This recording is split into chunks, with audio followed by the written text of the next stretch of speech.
Albert Einstein ने कहा था, महत्वपूर्ण बात यह है कि प्रश्न पूछना बंद ना करें। जिज्ञासा का अपना कारण होता है और विज्ञान की दुनिया में यही जिज्ञासा हमें सच के करीब ले जाती है, भले ही रास्ता कभी-कभी आप जानते थोड़े अजीब मोड़ों से भरा हो। नमस्कार और द डीप डाइव की आज की इस विशेष पड़ताल में आपका स्वागत है। आज हम इतिहास के पन्नों से एक ऐसी कहानी लेकर आए हैं जिसने वैज्ञानिक समुदाय को लगभग आधी सदी तक, 50 साल तक उलझाए रखा। पिल्टडाउन मानव, पिल्टडाउन मैन, एक ज़माना था जब इसे मानव विकास की वो सबसे ज़रूरी, वो गुमशुदा कड़ी, मिसिंग लिंक माना जाता था, जिसकी तलाश चार्ल्स डार्विन के विचारों के बाद से ही जोरों पर थी। आज हम द हिंदू में छपे एक लेख के हिस्सों को आधार बनाकर इस पूरे मामले की गहराई से छानबीन करेंगे। हमारा मकसद है ये समझना कि ये तथाकथित खोज कैसे सामने आई, क्यों इसे इतना ज़रूरी माना गया और आखिर कैसे इस बड़े वैज्ञानिक धोखे का पर्दाफाश हुआ। देखिए, ये चर्चा सिर्फ इतिहास और विज्ञान में दिलचस्पी रखने वालों के लिए ही नहीं है, बल्कि यूपीएससी की तैयारी कर रहे उम्मीदवारों के लिए भी काफ़ी महत्वपूर्ण है। ये वैज्ञानिक प्रक्रिया, आलोचनात्मक सोच, सबूतों का मूल्यांकन, इन सब पर गंभीर सवाल उठाती है। प्रीलिम्स और मेंस दोनों के लिए काम की चीज़ हो सकती है। तो चलिए समय में थोड़ा पीछे चलते हैं और इस दिलचस्प कहानी की परतें खोलते हैं। तो बात शुरू होती है 20वीं सदी की एकदम शुरुआत में। इंग्लैंड में ईस्ट ससेक्स काउंटी है, वहाँ पिल्टाउन नाम का एक गांव, उसके पास बारखम मैनर। वहाँ सड़क मरम्मत का काम चल रहा था और मजदूर जमीन से बजरी मतलब ग्रेवल खोद रहे थे। और इसी बिल्कुल साधारण सी दिखरी जगह पर कहानी में एंट्री होती है चार्ल्स डॉसन की। डॉसन वो पेशे से तो वकील थे, लेकिन उनका असली जुनून कह सकते हैं पुरातत्व और भूविज्ञान में था। वो एक शौकिया जीवाश्म शिकारी थे।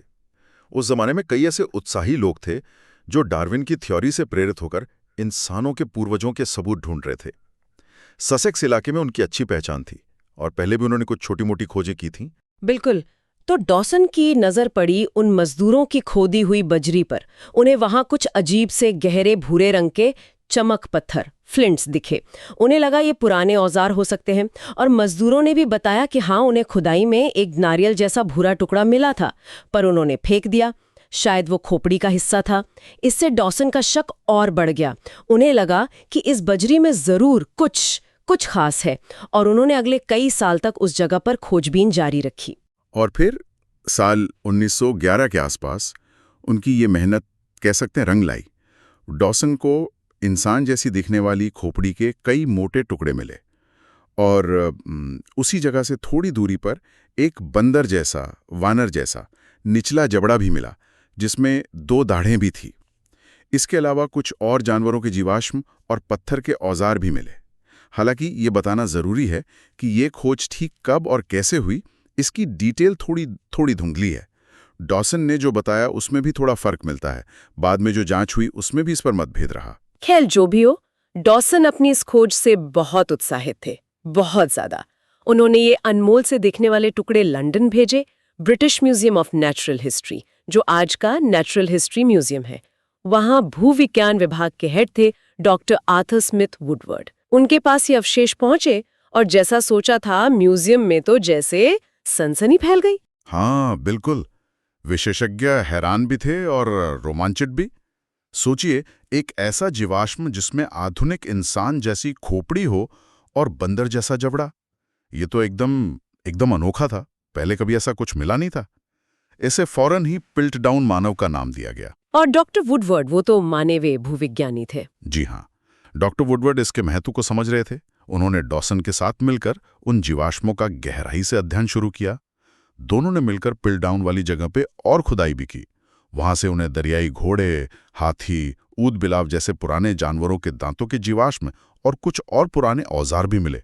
तो ये सब मिलकर एक पुराने जमाने की तस्वीर बना रहे थे कि यहाँ कोई ऐसा आदि मानव रहता होगा। और फिर आई बड़ी घोषणा। दिसंबर 1912 में लंदन की जियोलॉजिकल सोसाइटी की एक भरी सभा में डॉसन और वुडवर्ड ने दुनिया के सामने ऐलान कर दिया, एक नई मानव प्रजाति की खोज। इसे वैज्ञानिक नाम दिया गया इओएंथ्रोपस डॉसोनी, मतलब डॉसन का उषा मानव। डॉसन्स डॉन मैन। ये नाम इसकी प्राचीनता और मानव विकास में इसके महत्व को दिखाता था। और फिर तो बस अखबारों में सुर्खियां बन गई, दुनिया भर में चर्चा होने लगी। पिल्टडॉन मानव रातों रात एक साइंटिफिक सेलिब्रिटी बन गया। हाँ, लेकिन ये समझना जरूरी है कि वैज्ञानिक जगत में इसको लेके इतना उत्साह क्यों था। वो गुमशुदा कड़ी वाली बात है ना। बिल्कुल। याद कीजिए, चार्ल्स डार्विन ने 1859 में अपनी वो मशहूर किताब on the origin of species छापी थी। डार्विन ने ये कहा था कि इंसान आज के बंदरों से सीधे नहीं बने, बल्कि इंसानों और वानरों जैसे चिंपैंजी, गोरिल्ला, इनका लाखों साल पहले कोई एक साझा पूर्वज था, जिससे फिर दोनों की विकास यात्रा अलग अलग हो गई। आज के इंसानों जैसा बड़ा और विकसित था, लेकिन निचला जबड़ा वो पूरी तरह से वानर जैसा था, आगे निकला हुआ मोटी हड्डियों वाला। ये उस समय तक मिले किसी भी पुराने मानव या वानर जीवाश्म से बिल्कुल अलग था। और इसकी उम्र कितनी बताई गई थी? इसकी अनुमानित उम्र भी करीब 10 लाख साल या उससे भी ज्यादा बताई गई। तो ये उस समय के सबसे पुराने मानव अवशेषों में से एक बन गया। और देखिए, ये खोज उस समय की एक प्रचलित थ्योरी, ब्रेन फर्स्ट थ्योरी, का भी समर्थन करती दिख रही थी। मतलब ये कि मानव विकास में पहले दिमाग का साइज बढ़ा और फिर बाकी शरीर में बदलाव आए। ऊपर से ये ब्रिटेन में मिला पहला महत्वपूर्ण मानव जीवाश्म था, तो इससे एक राष्ट्रीय गौरव वाली भावना भी जुड़ी। तो ये सिर्फ कुछ हड्डियों के टुकड़े नहीं थे, ये तो जैसे मानव विकास की पूरी कहानी को समझने की चाबी लग रहे थे। इसने जरूर वैज्ञानिकों के मन में कई सवाल खड़े किए होंगे कि ये प्राणी दिखता कैसा था। क्या शरीर बंदर जैसा था पर दिमाग इंसानों जैसा तेज? सोचिए, अगर ये सच होता तो इसने हमारी समझ को कितना बदल दिया होता। निश्चित रूप से ये खोज उस समय के वैज्ञानिक सोच में एकदम फिट बैठ रही थी, शायद कुछ ज्यादा ही परफेक्ट तरीके से। इसने विकास की पहली के एक बहुत बड़े खाली हिस्से को भर दिया था, और शायद यही वजह थी कि इसे इतनी जल्दी और इतने बड़े पैमाने पर स्वीकार कर लिया गया। लेकिन जैसा अक्सर होता है नाटकीय कहानियों में, कहानी अभी खत्म नहीं हुई थी। पिल्टडाउन मानव का सुनहरा दौर 40 साल से ज्यादा चला, पर विज्ञान रुका नहीं रहता, वो आगे बढ़ता है, नई तकनीकें आती हैं। हाँ, और इसी दौरान दुनिया के दूसरे हिस्सों में, खासकर अफ्रीका और एशिया में, कई और महत्वपूर्ण पुराने मानव जीवाश्म मिले, जैसे ऑस्ट्रेलोपिथेकस, होमो इरेक्टस।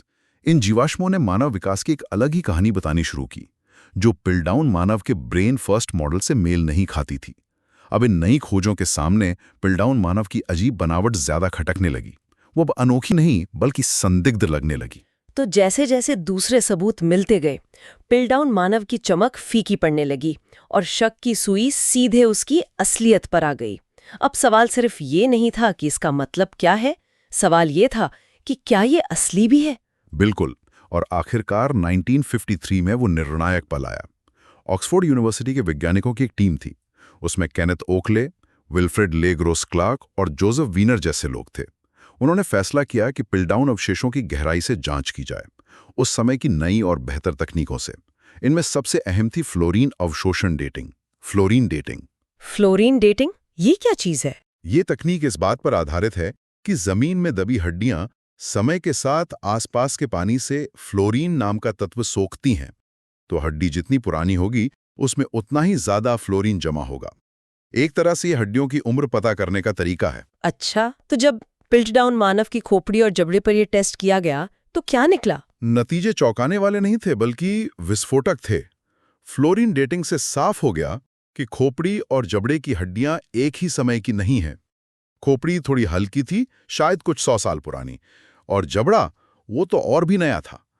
मतलब वो 10 लाख साल वाली बात तो बिल्कुल गलत थी, उसके आसपास भी नहीं। अरे बाप रे! हाँ, और इसके साथ ही माइक्रोस्कोप से जांच हुई, केमिकल एनालिसिस हुए, और पूरी धोखाधड़ी परत दर परत खुल गई। तो मतलब 40 साल से ज्यादा समय तक जिसे मानव विकास की इतनी अहम कड़ी माना जा रहा था, वो सिर्फ एक चालाकी से बनाया गया झूठ था। ये तो वैज्ञानिक दुनिया के लिए बहुत बड़ा झटका रहा होगा। बिल्कुल, एक बहुत बड़ा स्कैंडल था ये। जांच में क्या पता चला, जो इंसान की खोपड़ी के टुकड़े थे, उन्हें पुराना दिखाने के लिए रंगा गया था पोटेशियम डाइक्रोमेट जैसे केमिकल से। जो जबड़ा था वो असल में एक आज के जमाने के औरंगुटान का था, शायद किसी जवान औरंगुटान का। और सबसे हैरान करने वाली बात, उस औरंगुटान के जबड़े के दांतों को बड़ी सफाई से घिसा गया था, ताकि वो इंसानी दांत जैसे दिखे और खोपड़ी के साथ फिट हो सके। चबाने वाली सतह को सपाट कर दिया गया था, और जो दूसरे जानवरों के जीवाश्म मिले थे उनमें से भी कुछ बाहर से लाकर वहां रखे गए थे और उन्हें भी पुराना दिखाने के लिए रंगा गया था। यकीन नहीं होता। मतलब किसी ने जानबूझकर ये नकली चीजें जमा की, उन्हें पुराना दिखाने के लिए तैयार किया और फिर बड़ी होशियारी से उस बजरी के गड्ढे में असली पुराने औजारों और कुछ असली जीवाश्मों के साथ मिला दिया ताकि खोज असली लगे। ये तो कमाल की प्लानिंग थी। हाँ, सारे सबूत इसी तरफ इशारा करते हैं। ये एक बहुत सोची समझी और बहुत चालाकी से की गई धोखाधड़ी थी। जिसने भी ये किया उसे न सिर्फ इंसानी शरीर रचना और जीवाश्म विज्ञान की अच्छी समझ थी, बल्कि वो ये भी जानता था कि वैज्ञानिक समुदाय उस समय क्या सुनना चाहता था। एक ब्रिटिश मिसिंग लिंक जो ब्रेन फर्स्ट थ्योरी को सही साबित करे। तो फिर वो बड़ा सवाल, ये किया किसने? आखिर कौन था इस महाधोखाधड़ी का मास्टरमाइंड? Who did it? और यहीं पर कहानी का रहस्य और भी गहरा हो जाता है। सच तो यह है कि इतनी जांच हुई, दशकों तक अटकलें लगीं, लेकिन आज तक हम पक्के तौर पर नहीं जानते कि पिल्टडाउन मानव को किसने गढ़ा था। कोई ठोस सबूत किसी के खिलाफ नहीं मिला है, बस परिस्थितिजन्य साक्ष्य हैं और अनुमान हैं। शक के दायरे में कौन कौन से नाम आते हैं मुख्य रूप से? सबसे पहला और सबसे स्वाभाविक शक तो चार्ल्स डॉसन पर ही जाता है, क्योंकि वही तो खोज के केंद्र में थे। कहा जाता है कि शायद वो शोहरत और वैज्ञानिक मान्यता के इतने भूखे थे कि उन्होंने ये जाल बुना। उन्होंने पहले भी कुछ ऐसी खोजें की थी जिन पर सवाल उठे थे। दूसरा शक डॉक्टर आर्थर स्मिथ वुडवर्ड पर भी किया गया, हालांकि इसकी संभावना कम ही मानी जाती है। कुछ लोगों ने तो उनके कॉम्पिटिटर वैज्ञानिकों पर भी उंगली उठाई, जैसे सर ग्राफ्टन इलियट स्मिथ या प्रोफेसर विलियम सोलास, कि शायद उन्होंने वुडवर्ड को नीचा दिखाने के लिए ये साजिश रची हो। और कोई संदिग्ध? क्या लिस्ट यहीं खत्म होती है? नहीं, एक और दिलचस्प नाम है मार्टिन हिंटन का। वो 1912 में ब्रिटिश म्यूजियम में एक वॉलंटियर थे, बाद में जूलॉजी डिपार्टमेंट के कीपर भी बने। हिंटन पर शक इसलिए गया क्योंकि उनके एक पुराने ट्रंक से कुछ हड्डियां मिली थीं, जिन्हें ठीक उसी तरह रंगा गया था जैसे पिल्टडाउन के अवशेषों को। तो कुछ लोगों का मानना है कि हिंटन को डॉसन पर शक था और उन्होंने खुद कुछ नकली सबूत वहां रख दिए ताकि डॉसन का पर्दाफाश हो सके। लेकिन हुआ कुछ और ही। लेकिन किसी के भी खिलाफ कोई पक्का सबूत नहीं मिला। नहीं, बिल्कुल नहीं। हर थियरी के पक्ष में भी कुछ बातें हैं, विपक्ष में भी, लेकिन कोई ऐसा सबूत नहीं है जो सब मान ले। पिल्टडाउन मानव को बनाने वाले का राज शायद हमेशा के लिए इतिहास में ही दबा रह जाएगा। मगर रुकिए, इस रहस्यमयी कहानी में एक और किरदार है जिसका जिक्र किए बिना बात अधूरी रह जाएगी, और वो नाम कहानी को और भी सनसनीखेज बना देता है। आप शर्लक होम्स के रचयिता सर आर्थर कोनन डॉयल की बात कर रहे हैं ना? जी हाँ, बिल्कुल वही सर आर्थर कोनन डॉयल जो उस समय पिल्टन डाउन के पास ही रहते थे, क्रोबोरो में, और चार्ल्स डॉसन के न सिर्फ पड़ोसी थे बल्कि अच्छे जान पहचान वाले भी थे। हाँ, उनका नाम भी संदिग्धों की लिस्ट में आया था।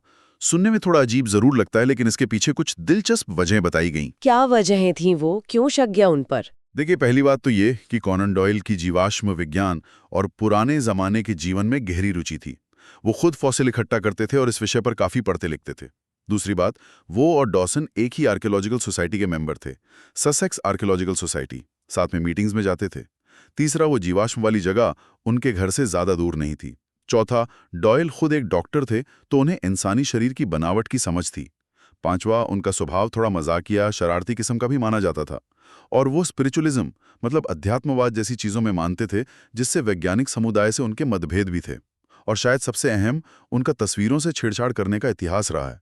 वो कॉटिंगली फेरीज वाली घटना याद है? हाँ, वो परियों वाली तस्वीरें। यही नहीं, कुछ लोगों ने उनके मशहूर नॉवल द लॉस्ट वर्ल्ड, जो संयोग से पिल्टडाउन खोज की घोषणा के साल यानी 1912 में ही छपा था, और पिल्टडाउन मानव के बीच कनेक्शन खोजने की भी कोशिश की। उस नॉवल में पुराने वानर मानव जैसे प्राणी थे। इस थ्योरी पर तो अकादमिक पेपर भी लिखे गए, जिनमें कोनन डॉयल को ही इस पूरी धोखाधड़ी का मास्टरमाइंड बताया गया, शायद वैज्ञानिक दुनिया से बदला लेने के लिए। हाँ, ये पहलू कहानी में एक रोमांचक मोड़ जरूर आता है, लेकिन इसे भी, जैसा मैंने कहा, पुख्ता सबूतों के बिना सिर्फ एक दिलचस्प अटकल ही मानना चाहिए। कोनन डॉयल के खिलाफ कोई सीधा सबूत कभी नहीं मिला। तो कुल मिलाकर एक ऐसी खोज जिसने 40 साल से ज्यादा समय तक विज्ञान की दुनिया को अपने इशारों पर नचाया, वो आखिरकार एक शर्मनाक धोखाधड़ी निकली। हाँ, और समय के साथ पिल्टडाउन विवाद इतिहास का हिस्सा बन गया। विज्ञान नई खोजों और बेहतर समझ के साथ आगे बढ़ गया। लेकिन पिल्डाउन मानव का किस्सा आज भी बहुत प्रासंगिक है, क्योंकि ये हमें विज्ञान की प्रक्रिया के बारे में बहुत कुछ सिखाता है। इससे 3 मुख्य बातें साफ होती हैं। पहली, कन्फर्मेशन बायस का खतरा, मतलब वैज्ञानिक भी अनजाने में ही सही उन सबूतों को ज्यादा महत्व दे सकते हैं जो उनकी मौजूदा थियोरी या उम्मीदों से मेल खाते हों। पिल्डाउन उस समय के विचारों में इतना फिट बैठा कि उस पर शक करना मुश्किल लगा। हाँ, ये बात तो है। दूसरी बात, अथॉरिटी और प्रतिष्ठा का प्रभाव। डॉसन और वुडवर्ड जैसे बड़े नाम जुड़े होने से इस खोज को शुरुआत में ज्यादा वजन मिला। ये याद दिलाता है कि किसी दावे को व्यक्ति की प्रतिष्ठा से नहीं, बल्कि सबूतों की कड़ी जांच से परखना चाहिए। और तीसरी, विज्ञान की आत्मसुधारात्मक प्रकृति।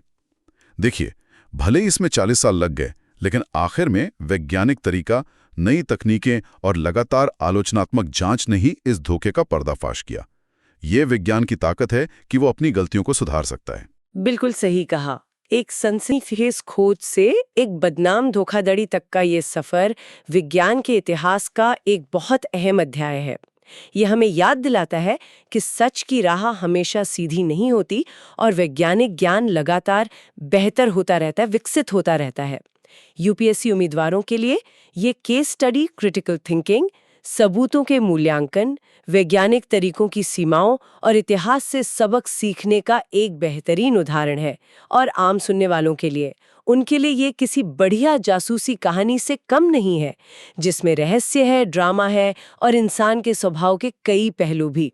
अगर पिल्डाउन मानव के इस रहस्य ने आपके मन में भी कोई सवाल या जिज्ञासा जगाई है, या आप इस पर और जानकारी चाहते हैं, तो नीचे कमेंट सेक्शन में हमें जरूर बताइएगा। और अगर आपको हमारी ये गहन पड़ताल पसंद आई हो, तो प्लीज इस शो को लाइक करें और द डीप डाइव को सब्सक्राइब करना ना भूलें। और जाते जाते आपके लिए एक विचार छोड़ जाते हैं।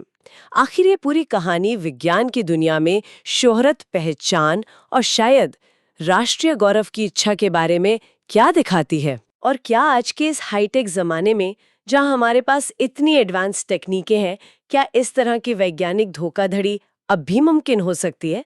इन्हीं सवालों के साथ आज की ये चर्चा यहीं समाप्त करते हैं। आप सुन रहे थे द डीप डाइव।